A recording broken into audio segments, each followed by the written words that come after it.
Alright, so let's move right next door to this delay module here, right next to quantization. The first thing we notice is that there is an input section which allows us to modulate the input to the delay.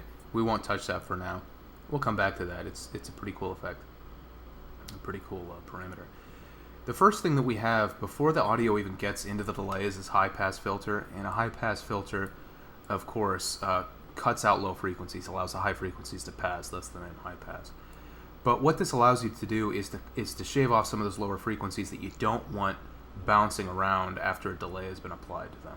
That can really muddy up your mix and screw things up. So this is a well thought out feature. They've put this in here so that you can kind of sculpt the frequencies that you want going through the delay.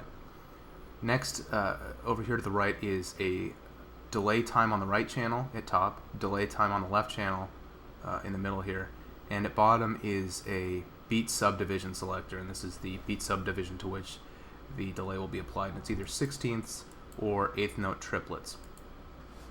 After the delay comes out, we have a feedback knob, and feedback, of course, controls how much of the delayed signal will be fed back into the delay. You want to be careful with this. It's a cool effect, but if you crank it, you can build up kind of this infinite feedback loop that can do some damage. So use this judiciously, but it is cool. Next door is a low-pass filter, which, as opposed to a high-pass, allows only the low frequencies to pass based upon what you select. And between these two, you have quite a bit of control over the signal that goes into the delay and the signal that ultimately comes out.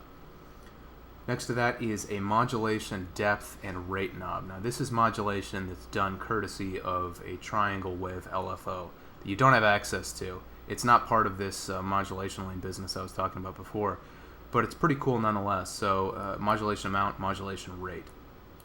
Resonance right next door, which determines the emphasis on the cutoff frequency that you've set here in your low pass filter.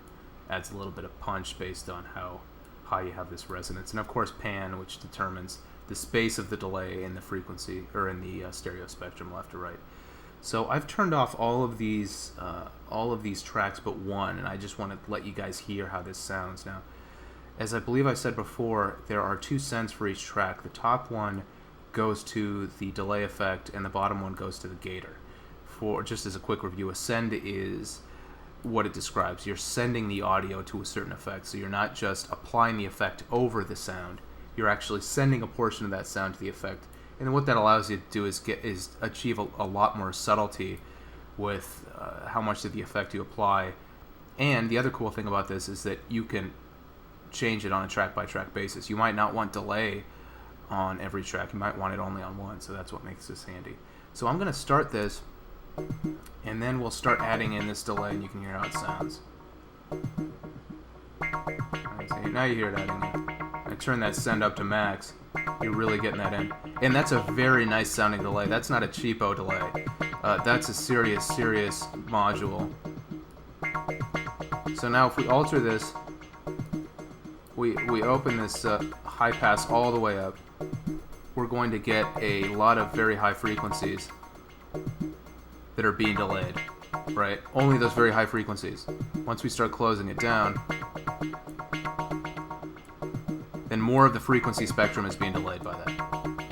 And then of course over here we can, pump this up to 8, get some really weird kind of ping-pongy effects, and get some off-kilter, almost syncopated kind of effects, right?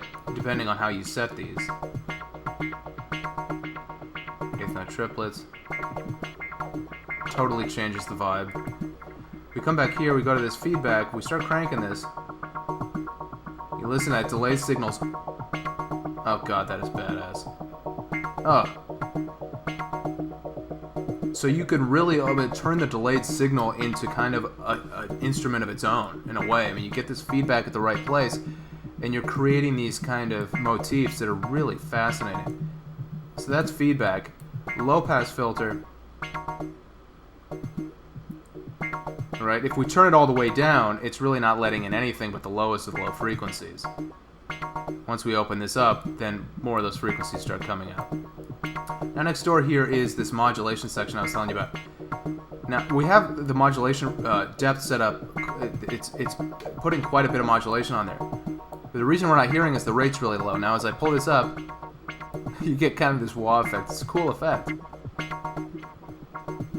Oh, this is good stuff, man. This is good stuff. This is no joke. Don't pass by this delay. Get into it. Get going with it. I mean, really, this is the stuff no one else is doing, you know? And then right next door is a pan control, which of course will move that delay. It won't move the whole signal. It'll just move the delay, right, to that part of the stereo spectrum. So that's the delay. A very cool effect. I hope you guys dig into this.